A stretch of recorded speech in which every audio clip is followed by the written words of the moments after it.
Michael Burry, who's arguably one of the greatest investors of all time, who's profiled in The Big Short, where his bets against subprime worked out just incredibly well, made hundreds of percent, hundreds of millions of dollars, potentially even billions of dollars.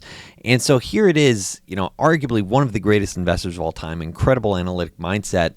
Here it is. He's just bought, through what was disclosed for the fourth quarter 2021, he just bought stock in IMPX, which is a SPAC that is bringing about LiveWire, a company solely dedicated or fully dedicated on bringing about electric motorcycles. So LiveWire will be the stock. Currently, it's IMPX. In the future, it will be LVW. And this is a really interesting setup. And it makes me wonder, well, why is Michael Burry even getting involved in the first place? And does this have significant upside, the type of asymmetric bet that he likes to make, where you have a little bit of downside and huge potential upside? We'll talk about that and more. If this is your first time tuning in, my name is Daniel. You're watching Unrivaled Investing, a hype mission-focused channel trying to find you exceptional companies and unrivaled investments. In full disclosure, this is not financial advice, and I did not own stock in AEA Bridges Impact Corp, which is the SPAC, or IMPX Stock, which will be LiveWire if the deal goes through.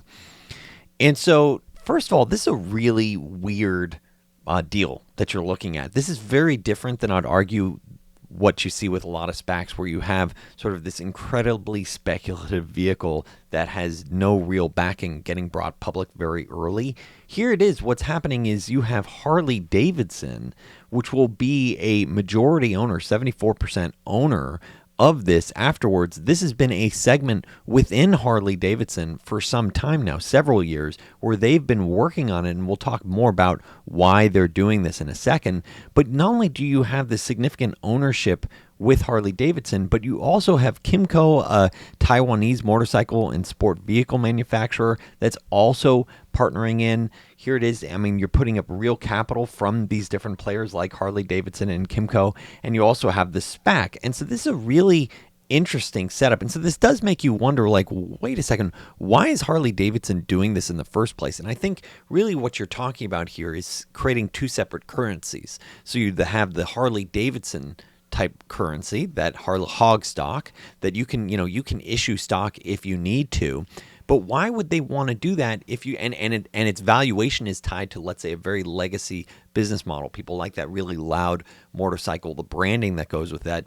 Or you could have this whole other separate brand that's going to be growing at a very different pace than, let's say, the legacy internal combustion engine stocks that you have with Harley Davidson. Get a different currency that you can use. So maybe if you need to issue stock in the future with LiveWire, it's going to be a different financial profile. This will be cash burn versus profitable with Harley Davidson. So you're looking at having a vehicle such that if LiveWire starts having a lot of success, that gets valued very differently than, let's say, legacy Harley Davidson. Maybe you get a premium valuation for a hyper-growth, business that's, rapidly scaling up, tapping into the electric motorcycle market, but it's a very different financial profile. So I think that's the crux of why you see this transaction going on. It's very different than what you see with most SPACs. Let's keep diving into seeing, what are we actually looking at here?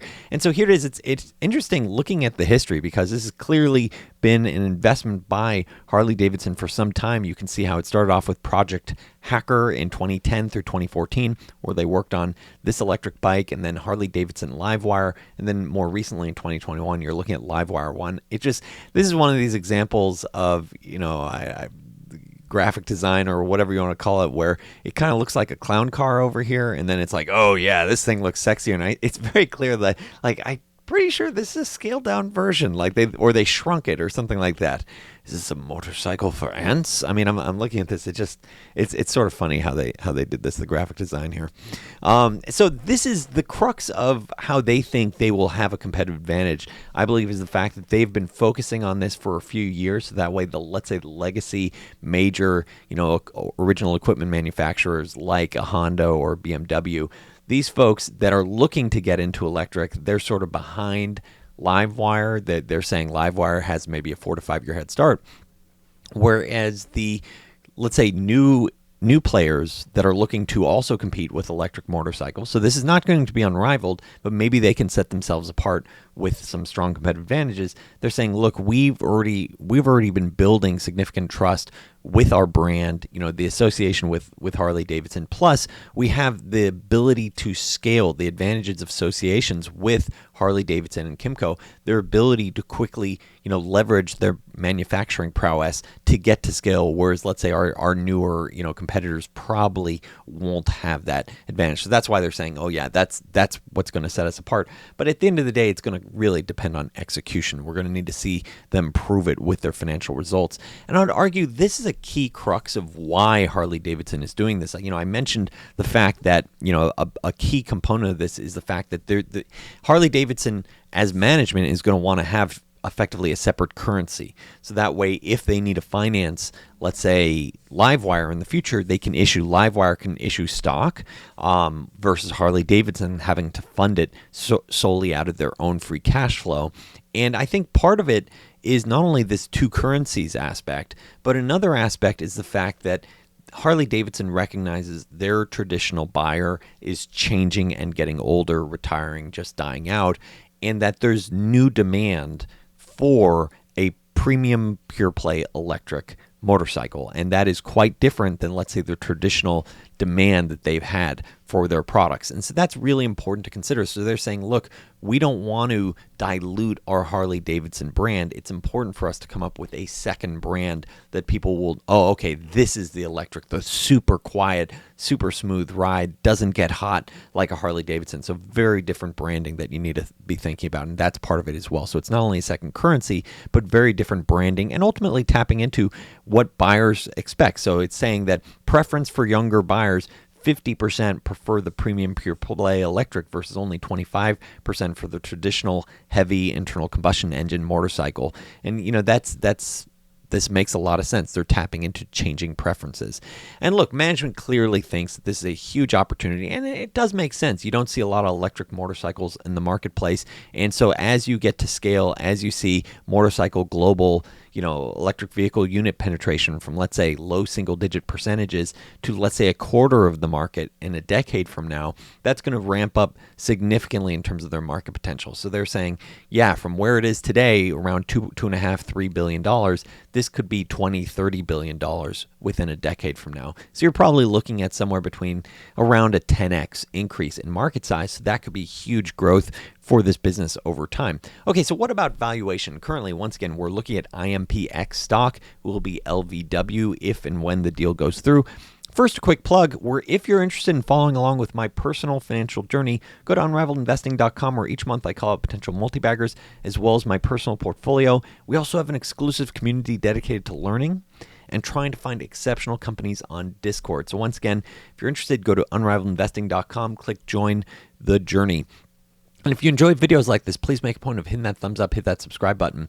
And so as we look at this deal, it's important that you understand the terms of the deal and how this company is currently being valued isn't what you see on Yahoo. It's being valued off of this, which is a new share count, around 230 million shares, around a $10 share price. It's currently below $10, and so that implies around $2.3 billion market cap. So not the 400–500 million that you're going to see on Yahoo Finance and other news sources. This is the real valuation you should be thinking about as you consider valuing this business. Management will talk about how their enterprise value is a lot lower because you back out their cash. I personally wouldn't, because they're expecting significant cash burn in the years ahead. So the real metric to think about is what's their market cap, what's their market value, and that's around $2.3 billion. And obviously, I already mentioned how management expects the market, to grow significantly in the years ahead. Not surprisingly, they're also forecasting just immense growth in units, which is kind of incredible, effectively saying, yeah, we think we're going to be able to grow from what looks like 957 units, so like 1,000 units in 2022, to 100,000 units in 2026. So 100x growth in their units. You're looking at just amazing financial growth as well, from around 56 million to $1.8 billion. So that is, if they're able to achieve that, that would be quite impressive. And so you need to start thinking, okay, so what's the risk reward potentially look like from here? Maybe they're penciling out closer to $3 billion, closer to 2030. And they're clearly, they do have expectations of being profitable longer term by 2026. They think they'll start getting improved financial margins, but their longer term targets are even better, around 15 to 20% margins. At the end of the day, these aren't incredible mouth-watering margins. This is just sort of run-of-the-mill manufacturing level profitability. So they're saying 15 to 20% EBITDA margins. When you back out the fact that they have real capital expenses, maybe it's 15, 10% profit margins after taxes, and you think about interest expense. And so management pencils out, and this once again gets to the crux of why I think it's so important that why the strategy that Harley Davidson is spinning this out as a separate unit is management's penciling out effectively nearly $500 million in losses from 2022 to 2025. And so instead of Harley Davidson solely financing that themselves, they're saying, look, we're going to have a separate currency. So yeah, we have $500 million in cash on balance sheet. Wouldn't surprise me if this stock trades at a premium at some point in the future, that they look to issue more stock to sort of raise their cash balances, given the fact that it's only in 2026 that you start eking out some free cash flow. And keep in mind, you look at a lot of SPACs and a lot of them haven't even met their own projections. It is nice to see this significant growth, to this 1.8 billion. Once again, they're not hitting the margins that they expect long term. Here it is. They're saying their EBITDA margin of 6%. EBITDA margin is a very, very rough proxy for free cash flow. I would discount it a bit. So once again, management was targeting closer to 15 to 20%. So I look at this. Okay, so maybe 1.8 billion in revenue by 2026 and 15 to 20% profit margins longer term, and so maybe Wall Street values it off of that. And so let's just think about this from a back of the envelope perspective. So okay, let's say you're looking at 1.8 billion in revenue. You're talking about 15 to 20% EBITDA margins. Let's say you get to around 10% after-tax profit margins that it gets valued on. So now you're talking around 200 million in free cash flow, assuming this company's still growing very quickly. So, maybe it gets a really nice multiple. Maybe it gets 30 times, 40 times, 50 times earnings. So you start thinking about that, and then you go, okay, maybe this has 100, 200, maybe even 300% upside from its current valuation. I personally find this too hard for me as I look at this, just given the significant cash burn, that there's going to be a lot of players competing. And so then this does raise the question, okay, this is not a traditional value stock. And that's what Michael Burry historically focused on, is just really asymmetric setups. And so why would he be getting involved in something like this, given the fact that maybe you're playing for 200% upside over the next few years, just using a purely logical framework?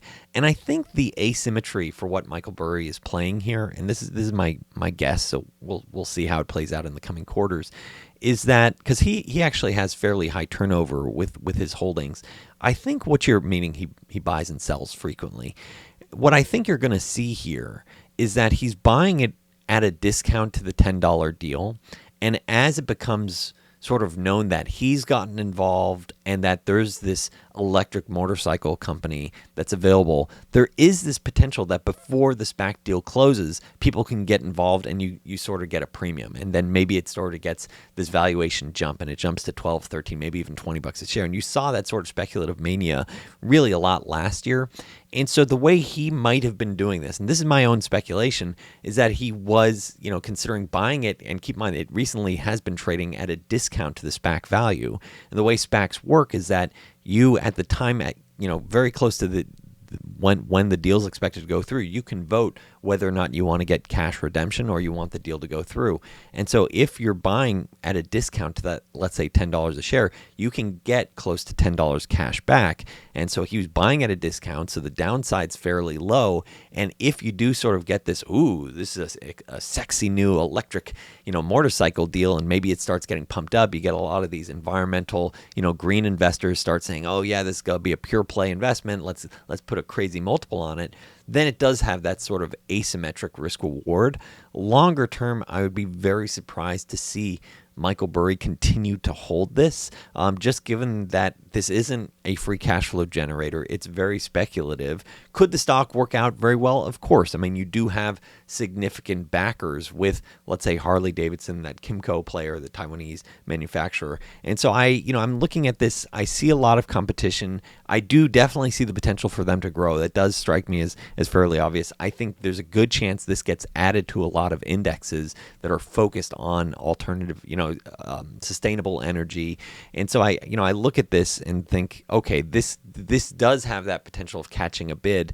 But I'm, just from a perspective that I prefer things with clear, upside, downside, clear downside protection, with, significant free cash flow, let's say.